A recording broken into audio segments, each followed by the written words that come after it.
Gentlemen, thank you both for joining us. We appreciate you for coming on. Let me start with Bernard. We've seen that report and jarring, but also this happens year in, year out. What's a solution at this time?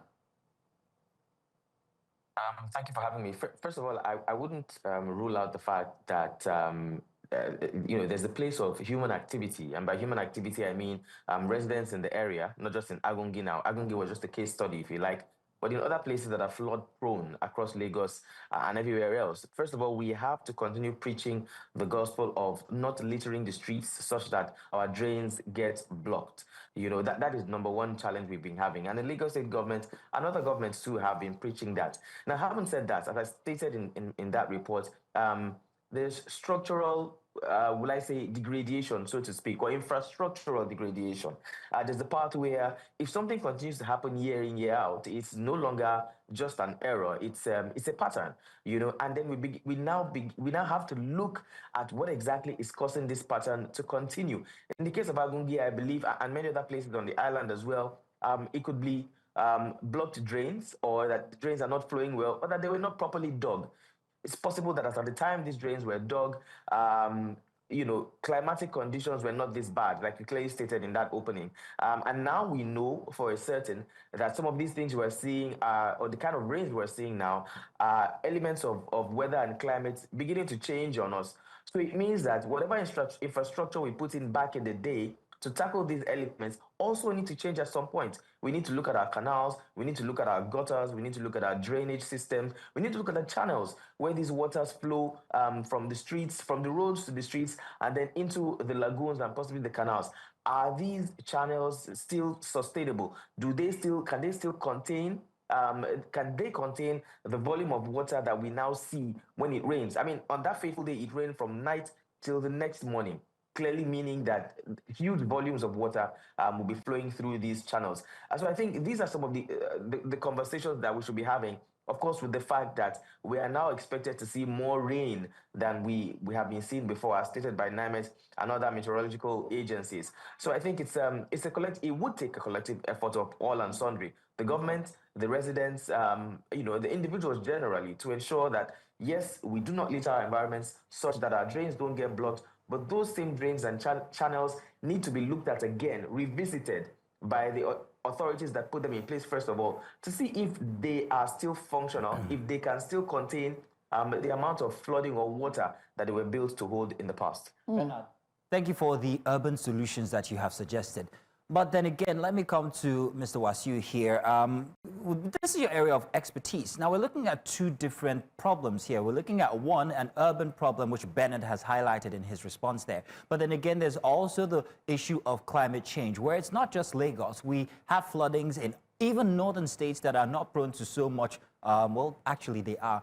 But we see a pattern here that's evolving. It's no longer the same, it's becoming worse. Floodings around these areas. I'd like you, Mr. Wasiu, to please tell us exactly why this is happening and how NiMet is able to maybe sometimes even predict where is prone to flooding, like the message that we received, alerts that we received over the week regarding certain people in certain areas in Lagos who have to move. Could you walk us through this?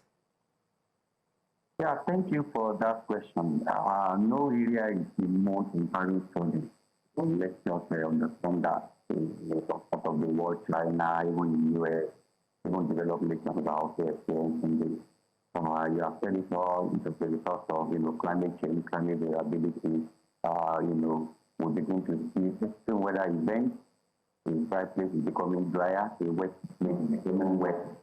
So that is just the major point. We are now witnessing shifting long-term average over a long period of time, and this is what is causing, major cause of what we are experiencing now. And we need to also understand that when we say flooding, there are quite a number of other factors that also contribute.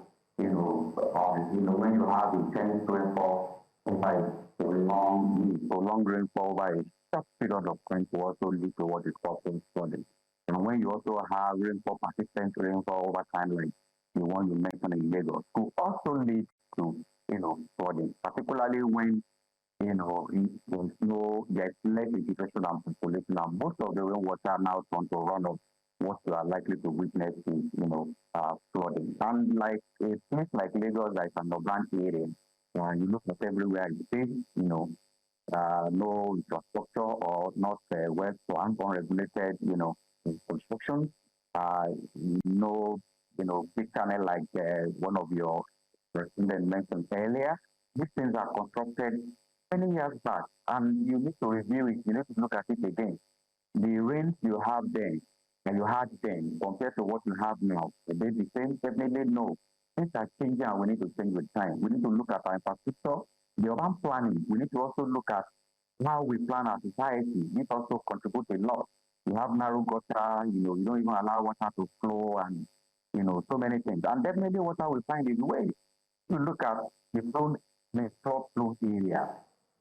We really need to do a lot here because it has been identified as a hotspot, a place where flood is likely to happen. For us is just to continue to plan.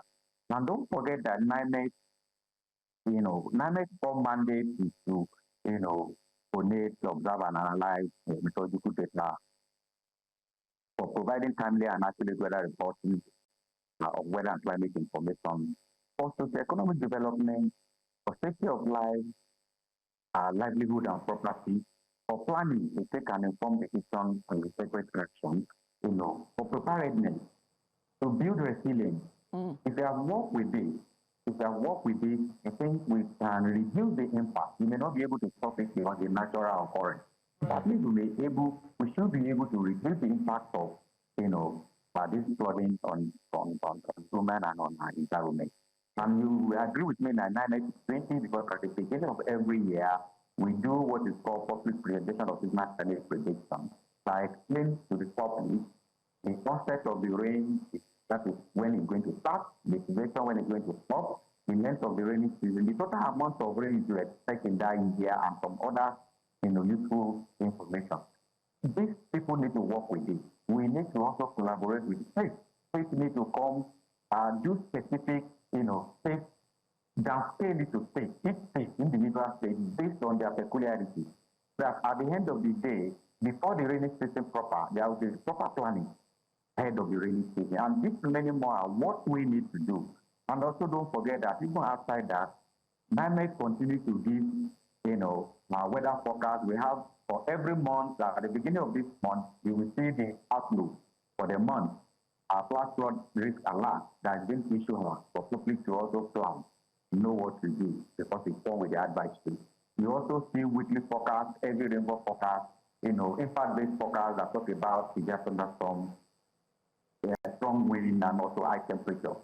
You also see so many other forecasts, and this is being disseminated to the stakeholders, to the general public, on TV, on radio, print media, and all that, to make sure that public are well informed. When you are well informed, you know what to do. So these are being rolled out even on TV. Sensitization also from Monday. Go to all our social media platforms. You see NiMet prediction. You see NiMet warning, telling people on what to do. This, hazard is about to happen. It's likely to happen. Yes, prepare. All right, sir. Of NiMet, I think we are doing well. Now, you just talked about all of the, all of the initiative that NiMet have had to embark on to ensure that the public is aware of what the weather patterns will be, especially with torrential rains and flooding. Yet preparedness is where the shortfalls lie. And so I have to ask you, how should the state properly prepare? Because as the climate is changing, so is the weather pattern and the rainfall patterns are changing. And that means that, the waterways and the gutters and the gullies may not be able to hold as much water as it normally would 10 years ago. So what's a proper preparedness, for each state, especially the red zone states that you highlight in every of your reports and alerts? Yeah, thank you for that question. Yeah, it differs from state to state. Look at Lagos, for instance, now is an urban city that is well populated. And that is why there's need for review of urban, infrastructure. They need to do assessment of this infrastructure, like your correspondent said earlier, where you have same volume of water in like 10, 20 years, definitely higher than the volume is bigger than that now. So that means all those narrow, gutter drains that you have before now.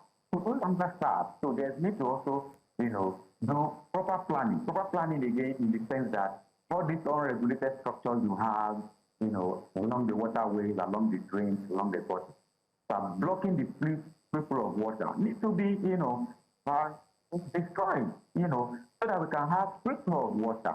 And again, we need to also identify all the hotspots. We already know some of them. If we're able to identify all these hotspots, then you know that we need to also give way for water. If we give way water, what definitely is to find its way into the streams and the rivers. That is one. Then on the part of state government, or let me start from the federal government, because federal government are all hands need to be on there. Federal, state, even individual and community. Federal government on its part, I think I want to give kudos to federal government. Because earlier before now, certain billions, were released for NEMA and other organizations. And not long ago, I'm also aware that 10 billion was released again in NEMA, 3 billion each for the state. We've never had it before that the state, that the SEMA now, we have funds to work to carry out the activity. Not to be shown, and some other agencies, national planning and all that. What I'm emphasizing here is every hand needs to be on there. Like for state government now SEMA and state government also need to work together. It differs state by state. In Lagos State, for instance, now, you see everywhere paved, no green area, definitely, we have more runoff.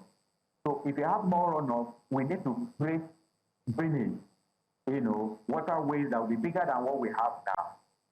Structures that are blocking, you can sink. You can sink wind. So that are blocking waterway need to be, explained. Take down and allow people of water. You also see people, indiscriminate dumping of refuse, like just for now, indiscriminate dumping of refuse on the water, which still improves the flow of water. And this is part of what Lagos will address physically.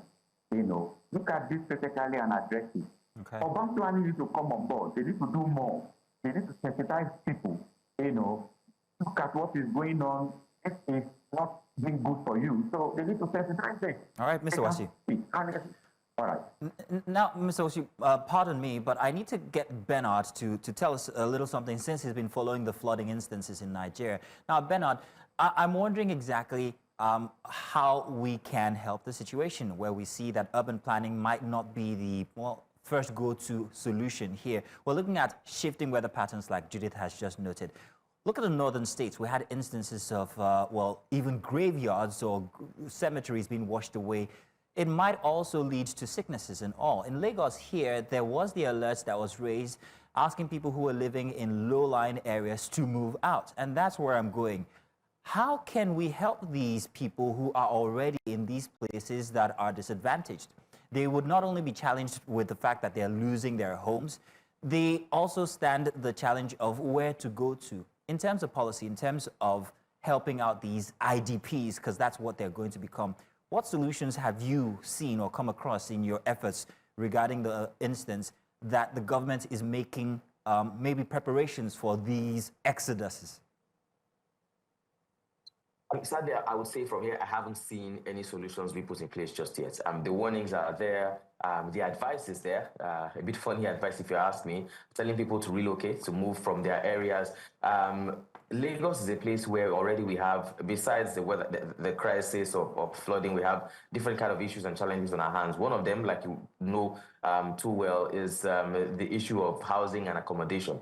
So telling people to relocate because their areas are flood prone, is like just giving them a hammer and a nail and saying, become a carpenter.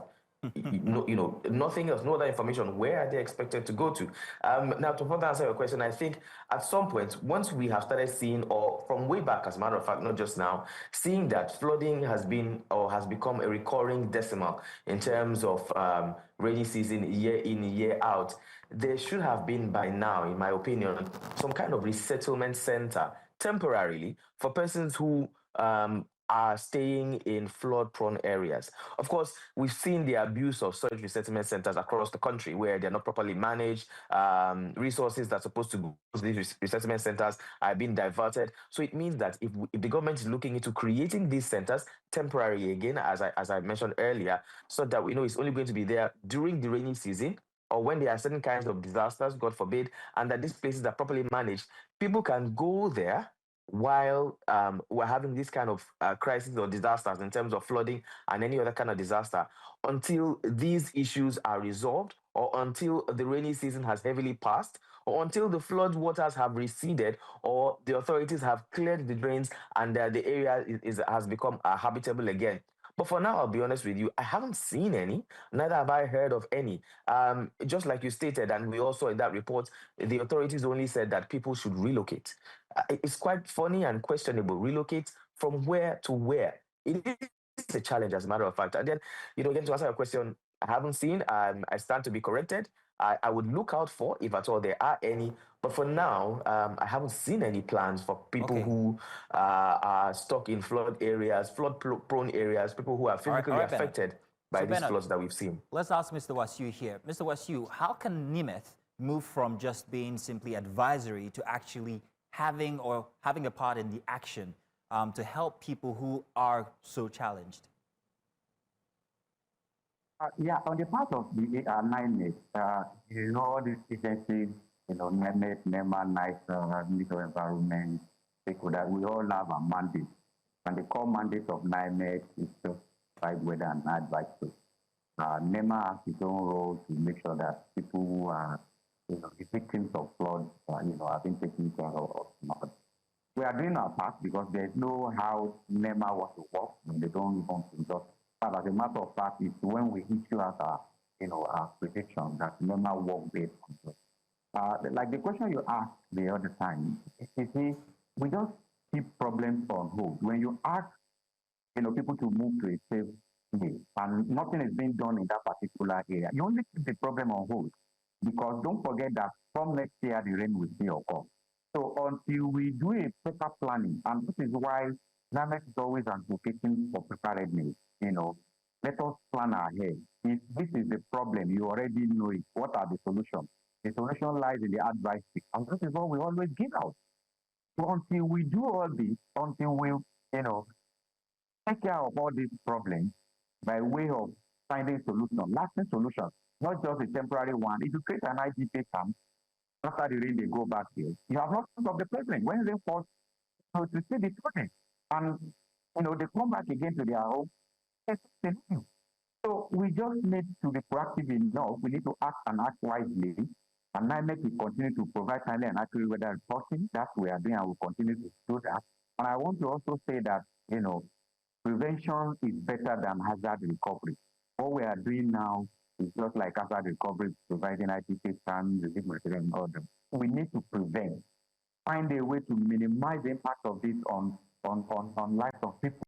And that is the way out. Right. From my own hand, I think. Gentlemen, I must say thank you. I wish that there was enough time for us to talk about the urbanization of our spaces and how the sales of wetlands are also assisting when it comes to flooding, but there's not enough time. I must say thank you, sir.